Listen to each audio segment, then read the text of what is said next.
নমস্কার, আমি ডক্টর বোধিসত্ত্ব খান চলে এসেছি সহজ শেয়ার বাজারের আরেকটি নতুন এপিসোড নিয়ে। প্রিয় বন্ধুরা, আশা করি সবাই ভালো আছেন এবং সুস্থ আছেন। আজকে 26শে ডিসেম্বর, মার্কেট যে তিমিরে ছিল সেই তিমিরেই রয়ে গেছে। অর্থাৎ যে ব্রডার মার্কেটে কারেকশন চলছিল বিভিন্ন মিড ক্যাপ স্মল ক্যাপ সেক্টরে, সেগুলোতে তো চলেইছে। আজকে লার্জ ক্যাপ সেক্টরে বিশেষ করে নিফটি এবং সেন্সেক্সেও কারেকশন এসেছে, যদিও যদিও নিফটি 26,000-এর ওপরই বন্ধ হয়েছে। এই মুহূর্তে পজিটিভ কোনো স্টিমুলাস কি ভারতীয় শেয়ার বাজারকে সাহায্য করতে সক্ষম হচ্ছে? উত্তর হচ্ছে ডেফিনেটলি হচ্ছে না, কারণ কোনো পজিটিভ স্টিমুলাস আপাতত অন্তত সামনের সপ্তাহে তো এই মুহূর্তে আমরা কোনো কিছু দেখতে পাচ্ছি না। আমেরিকা ভারত ট্রেড এগ্রিমেন্ট, বাণিজ্যিক চুক্তি নিয়ে যে তীর্থের কাকের মতন আমরা বসে রয়েছি, সেটা যে এই বছরের মধ্যে স্বাক্ষরিত হচ্ছে না, সেটা প্রায় জনগণ নিশ্চিন্ত হয়ে গিয়েছে বললে কম বলা চলে। কোনো না কোনো সময় তো ভারত আমেরিকা বাণিজ্যিক চুক্তি হবেই, সেটা কাল হতে পারে, 1.5 মাস পর হতে পারে, পরের বছর হতে পারে, আমরা কেউ জানি না। কিন্তু ভারতবর্ষের যে সমূহ ক্ষতি করে চলেছে আমেরিকা, সে ব্যাপারেও তো কোনো সন্দেহ নেই, কারণ 50% ট্যারিফ আমাদের বিভিন্ন এক্সপোর্টসের উপর বসিয়ে রেখে আমেরিকা এইটা প্রমাণ করার চেষ্টা করছে যে আমেরিকাকে ছাড়া ভারতবর্ষ পঙ্গু হয়ে যাবে। বাস্তবে সেটা না হলেও, কারণ বিগত মাসে যে ডেটা দেখা গেছে সেখানে আমেরিকাতে আমরা এক্সপোর্ট বৃদ্ধি করেছি, গোটা বিশ্বজুড়ে আমাদের এক্সপোর্ট বৃদ্ধি পেয়েছে। কিন্তু সামগ্রিকভাবে বেশ কিছু ঘটনা ঘটছে যেটা ভারতীয় শেয়ার বাজার তথা বিনিয়োগকারী তথা ট্রেডারদের চিন্তিত রেখেছে, এবং চিন্তা বাড়ছে বই কি কমছে না। তার মধ্যে একটি তো আপনারা বিগত কয়েক মাস ধরে, কেন বিগত 1 বছরের বেশি 15-16 মাস ধরে এই আলোচনাটা শুনে চলেছেন যে এফআইআইস ভারতবর্ষ থেকে টাকা তুলে নিয়ে চলে যাচ্ছে, বা বিদেশি বিনিয়োগকারীরা তারা ভারতবর্ষে থাকতে চাইছে না। আরও যদি একটু স্পষ্ট করে এই কথাটা বলা যায় তাহলে এটাই দাঁড়ায়। এবার প্রশ্ন হচ্ছে, ভারতবর্ষে বিদেশি বিনিয়োগকারীরা যে থাকতে চাইছেন না, সেটা বিগত 15 মাসের ডেটাতে স্পষ্ট, কেবলমাত্র ডিসেম্বরের ডেটাতে স্পষ্ট। মানে 3-4 দিন ব্যতিক্রমী ছিল যেখানে এফআইআইস নেট বায়ার ছিল, কিন্তু অধিকাংশ সময় মানে গোটা ডিসেম্বর মাস ধরে এফআইআইরা বিক্রি করে গিয়েছেন। এবং এফআইআইরা যদি ডেটা দেখা যায় তাহলে এখনো অবধি ডিসেম্বর 2025-এ 23,830.77 কোটি টাকার শেয়ার তারা বিক্রি করে চলে গিয়েছেন। এবং সেটা কিন্তু 25শে ডিসেম্বর মানে 26শে ডিসেম্বরের ডেটা না, সেটা 24শে ডিসেম্বরের ডেটা। এবং আজকের যেভাবে বিক্রি বাটা হয়েছে বিভিন্ন সেক্টর বিভিন্ন শেয়ারে, তাতে আজকের দিনেও যে এফআইআইসরা বিক্রি করে চলে যাবেন না এরকম কিন্তু কেউ নিশ্চয়তার সঙ্গে বলতে পারছেন না। ডিআইআইস ডোমেস্টিক ইনস্টিটিউশনাল ইনভেস্টার্সরা প্রচুর কেনাকাটা করছেন, 62,284 কোটি টাকার ওপর তারা শেয়ার কিন্তু কিনেছেন। এফআইআইদের দ্বিগুণের বেশি কিনেছেন। এবং বিগত 15 মাস ধরে যে ভারতীয় শেয়ার বাজারকে পড়তে দিচ্ছেন না, পতনের হাত থেকে রক্ষা করে চলেছেন, সেটা কিন্তু আমাদের নিজস্ব দেশের যে ইনস্টিটিউশনস, ডোমেস্টিক ইনস্টিটিউশনাল ইনভেস্টার্স, তারাই কিন্তু এই কাজটি করে চলেছে। কিন্তু তার মানে এটা দাঁড়ায় না যে এফআইআইসদের আমাদের প্রয়োজন নেই। আমাদের বিদেশি মুদ্রার ভান্ডার বৃদ্ধি করার জন্য এফআইআইদের ভারতীয় বাজারে বিনিয়োগ করা প্রয়োজন। এফআইআইসরা যত ভারতবর্ষে আসবেন, ভারতীয় শেয়ার বাজারে বিনিয়োগ করবেন, তত কিন্তু আমাদের বিদেশি মুদ্রার পরিমাণ বা ভান্ডার বৃদ্ধি পাবে, এটা মাথায় রেখে দিন।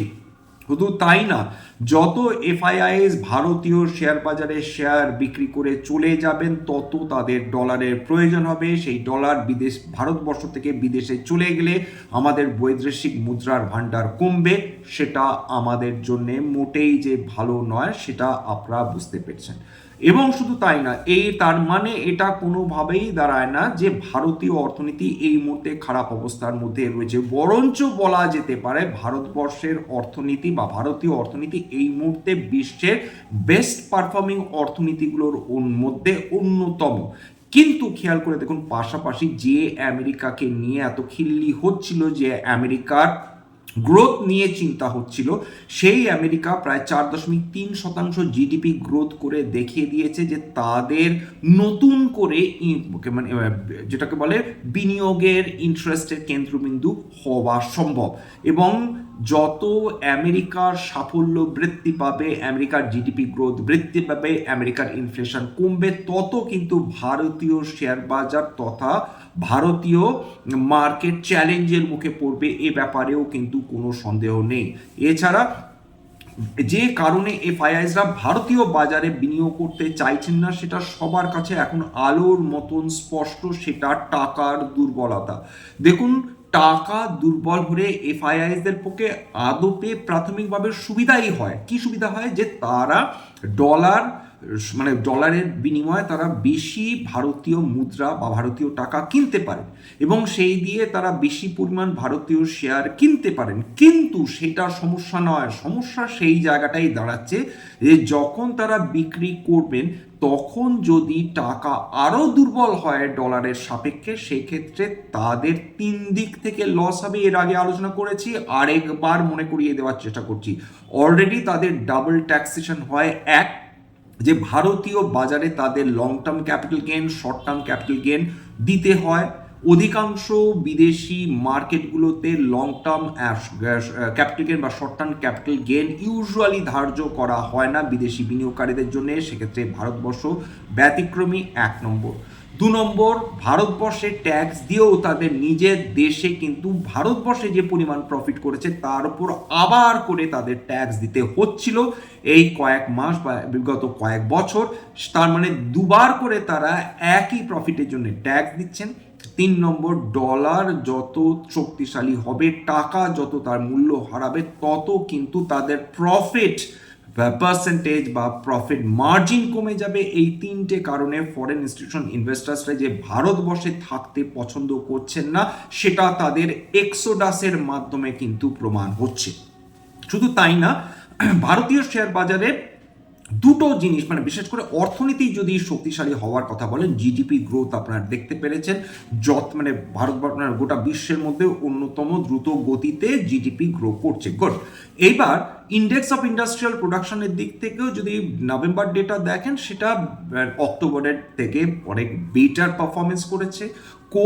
কোর ইন্ডাস্ট্রিয়াল গ্রোথ দেখেন, সেটা বেটার পারফর্ম করেছে। যেটা ইনফ্লেশন, সেই ইনফ্লেশন কি কনজিউমার প্রাইস ইন্ডেক্স ইনফ্লেশন বলুন বা WPI ইনফ্লেশন বলুন, দুটোই কিন্তু মানে অত্যন্ত কম। সেটা আরবিআইয়ের জন্য মোটেই উদ্বেগের কারণ নয়। ফলে আরবিআইয়ের কাছে এলবো রুম থাকছে। তারা না হয় ওপেন মার্কেট অপারেশনসের মাধ্যমে তারা ইকোনমিতে অর্থের ফ্লো তারা বেশি বৃদ্ধি করে দিচ্ছেন। মানে সম্প্রতিকালে তারা সিদ্ধান্ত নিয়েছেন যে 4টে ট্রান্সে তারা প্রায় 2 লক্ষ কোটি টাকার বেশি তারা ভারতীয় অর্থনীতিতে ইনজেক্ট করবেন। এছাড়া তাদের হাতে অবশ্যই রেপো রেট কমাবার প্রভিশন থাকছেই। ফেব্রুয়ারিতে reserve bank of India repo rate নিয়ে পুনরায় কি সিদ্ধান্ত নেন এত কম ইন্টারেস্ট রেট থাকার ফলে, সেটা নিয়েও কিন্তু একটা দেখার বিষয় থাকবে। সুতরাং এই দিকগুলো দিক থেকে যদি দেখেন তাহলে ভারতীয় অর্থনীতি মোটেই সমস্যার মধ্যে নেই। এছাড়া জিএসটি ন্যাশনালাইজেশন হয়েছে, তার ফলে বেশ কিছু জায়গায় বা বেশ কিছু পণ্যে যেটা পণ্যের দাম সেটা অনেক অংশে কমে এসছে। সেটা অটো সেক্টরে দারুণভাবে রিফ্লেক্টেড হচ্ছে। বিভিন্ন গাড়িতে কয়েক হাজার টাকা থেকে মানে লক্ষাধিক টাকা অবধি ছাড় পাওয়া সম্ভব হচ্ছে। শুধু তাই না, এছাড়া যেটা সুবিধা হয়েছে যে বিগত মানে যদি 2025 ফেব্রুয়ারি মাসে যদি কেন্দ্রীয় বাজেট দেখেন, সেখানেও সরকার একটা প্রভিশনিং করেছিলেন যে বিভিন্ন ধরনের যে ট্যাক্সের ক্ষেত্রে সেই ট্যাক্স রিবেটের সেটা ব্যবস্থা করে দিয়েছেন 12 লক্ষ টাকা অবধি। হিসেব মতন ডোমেস্টিক কনজামশন বৃদ্ধি হওয়ার ক্ষেত্রেও ভারতবর্ষে কোনো সমস্যা নেই। সমস্যা যেটা কিন্তু দাঁড়িয়ে গেছে, যতক্ষণ না ভারতবর্ষ এফআইআইসদের জন্য আকর্ষণীয় হয়ে উঠছে, ততক্ষণ কিন্তু নতুন যে মানে স্পার বা নতুন যে স্টিমুলাই সেটা ভারতবর্ষের ক্ষেত্রে ডিফিকাল্ট হয়ে যাচ্ছে বইকি। এছাড়া ভারত আমেরিকা যদি ট্রেড এগ্রিমেন্ট হয়ে যায়, তখন বিশেষজ্ঞরা মনে করছেন সেক্ষেত্রে পুনরায় একটা এফআইআই কিন্তু ইনফ্লো আসার সম্ভাবনা বৃদ্ধি পেয়ে যায়। চলে আসি দুটো সেক্টর যারা ভারতীয় বাজারকে ধরে রাখছে। দুটো সেক্টর, তার মধ্যে সম্প্রতিকালে আপনারা দেখেছেন বিগত কয়েকদিন ধরে রেলওয়ে সেক্টরটা লাগাতার র্যালি করে যাচ্ছিল।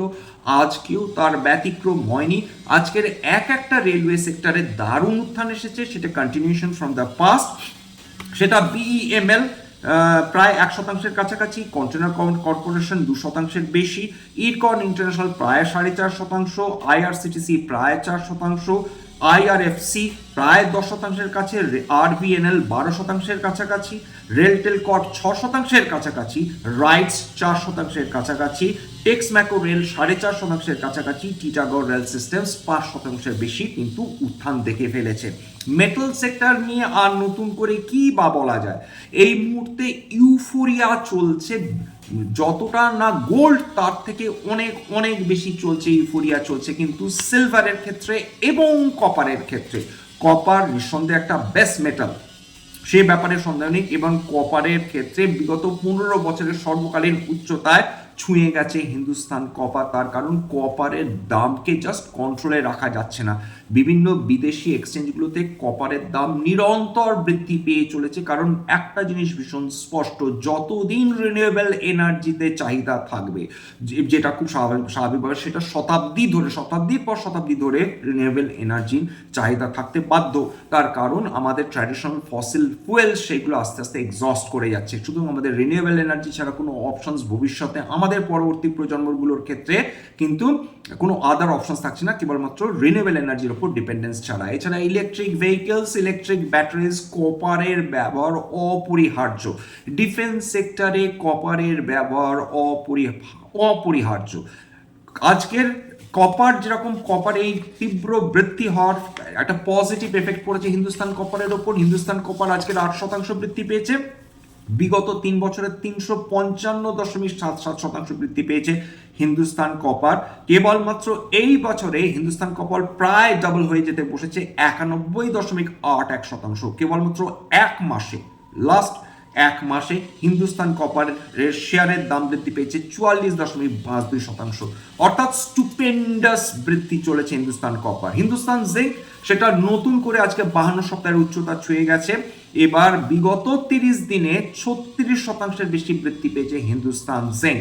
হিন্দুস্তান জিঙ্কে এই বৃদ্ধির কারণের পেছনে সহজেই অনুমেয়, ভারতবর্ষের সবচেয়ে বেশি রূপা উৎপাদন করে কিন্তু হিন্দুস্তান জিঙ্ক, এবং সিলভারের যে পরিমাণ ইউফোরিয়া দেখা যাচ্ছে। আজকের কত টাকা বৃদ্ধি পেয়েছে? আজকে প্রায় 4000 টাকার কাছাকাছি প্রতি কিলো বৃদ্ধি পেয়েছে, মাফ করবেন, 6000 টাকা আজকে বৃদ্ধি পেয়েছে প্রতি কিলো সিলভার। স্পট প্রাইস আজকের প্রতি কিলো সিলভারের দাম বৃদ্ধি পেয়ে দাঁড়িয়েছে 2,40,000 টাকা প্রতি কিলো। আর সোনার দাম কি আপনারা নতুন করে শুনতে চাইবেন? হয়তো চাইবেন না, কারণ হয়তো আমরা আতঙ্কে আর তাকাতে পাচ্ছি না সোনার দামের দিকে। 1,46,758 টাকা 70 পয়সা প্রতি 10 গ্রাম। আজকেরও 1.16% বৃদ্ধি, অর্থাৎ 1,681 টাকা 50 পয়সা বৃদ্ধি পেয়ে ট্রেড করছিল সোনা।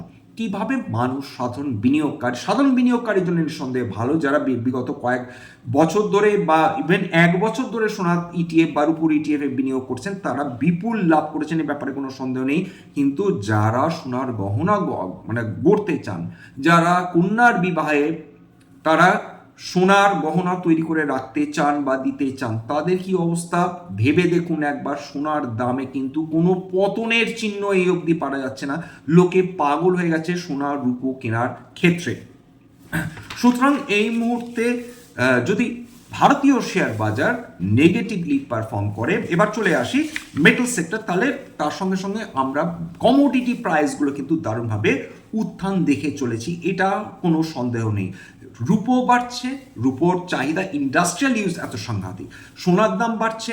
এছাড়া কারণ হেজ হিসাবে সেটাকে ইউজ করছে বিভিন্ন কেন্দ্রীয় ব্যাংক, টনকে টন সোনা কিনে চলেছে। এছাড়া রূপোর ইন্ডাস্ট্রিয়াল ইউজ সাংঘাতিক, কপার ইন্ডাস্ট্রিয়াল ইউজ সাংঘাতিক, তার ডিমান্ড তীব্রভাবে বৃদ্ধি পেয়ে চলেছে। কারণ সমস্ত সেক্টরের থেকে এই দুটো, বিশেষ করে মেটাল, সিলভার এবং কপারের সেটা চাহিদা ক্রমাগত কিন্তু বেড়ে চলেছে, অথচ তত কিন্তু খনি থেকে তত রূপো বা তত কপার উত্তোলন করা সম্ভব হচ্ছে না। মেটাল সেক্টরটা নিয়ে একটু আলোচনা করা যাক। মেটাল সেক্টর আজকে দুর্দান্ত উত্থান দেখেছে স্বাভাবিকভাবে।